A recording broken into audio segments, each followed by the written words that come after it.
अस्सलाम वालेकुम दोस्तों, फॉरेक्स पॉइंट में एक बार फिर खुशामदीद।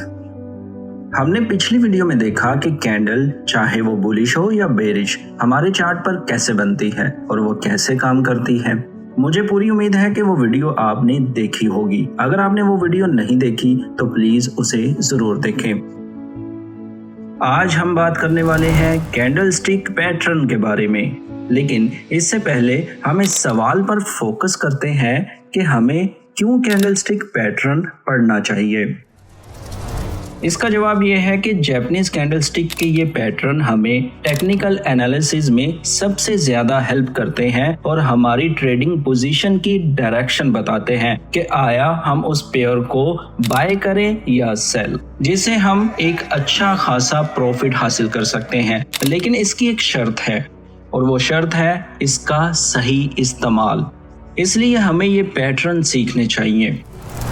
ये पैटर्न कई तरह के होते हैं, कुछ सिंगल कैंडलस्टिक, कुछ डबल कैंडलस्टिक और कुछ तो 3 से ज्यादा कैंडलस्टिक मिलकर बनाती हैं। आज हम अपने पहले पैटर्न सिंगल कैंडलस्टिक से शुरू करने वाले हैं। हम देखेंगे मारोबोजो कैंडलस्टिक पैटर्न।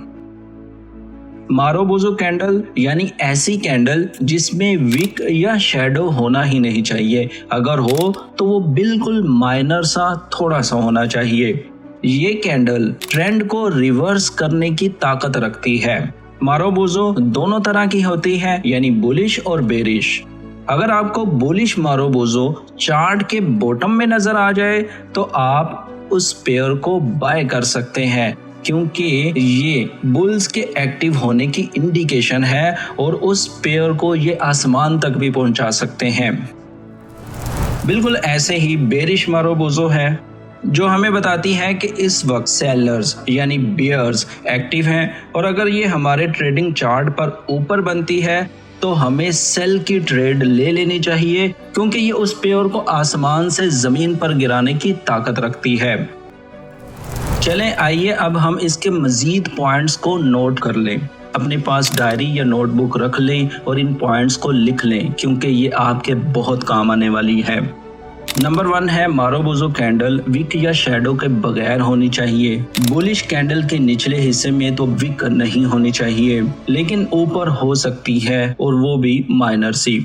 इसी तरह बेरिश कैंडल के ऊपर विक या शैडो नहीं होनी चाहिए, नीचे हो सकती है, लेकिन इन दोनों साइड्स पर थोड़ी थोड़ी माइनर सी अगर विक है तो भी ये मारोबोजो है। नंबर 2 रूल है कि ये जितनी ज्यादा लंबी होगी ये उतनी ज्यादा स्ट्रॉन्ग होगी।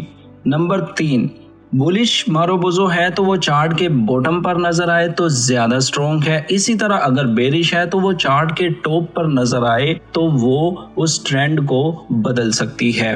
इसी तरह नंबर 4 पॉइंट है कि ये मारोबोजो ट्रेंड के अगेंस्ट बने तो ये ज्यादा स्ट्रॉन्ग होती है।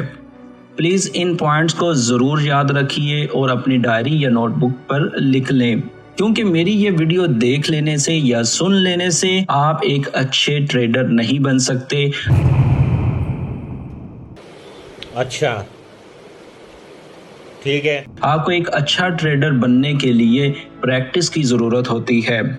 आप जितनी ज्यादा प्रैक्टिस करेंगे आप उतने अच्छे ट्रेडर बनेंगे। मैं उम्मीद करता हूं कि आपको ये वीडियो पसंद आई होगी। अगर आपको ये वीडियो पसंद आई तो प्लीज लाइक, कमेंट और शेयर करें और इस चैनल को सब्सक्राइब करना मत भूलें। Thank you. Allah Hafiz.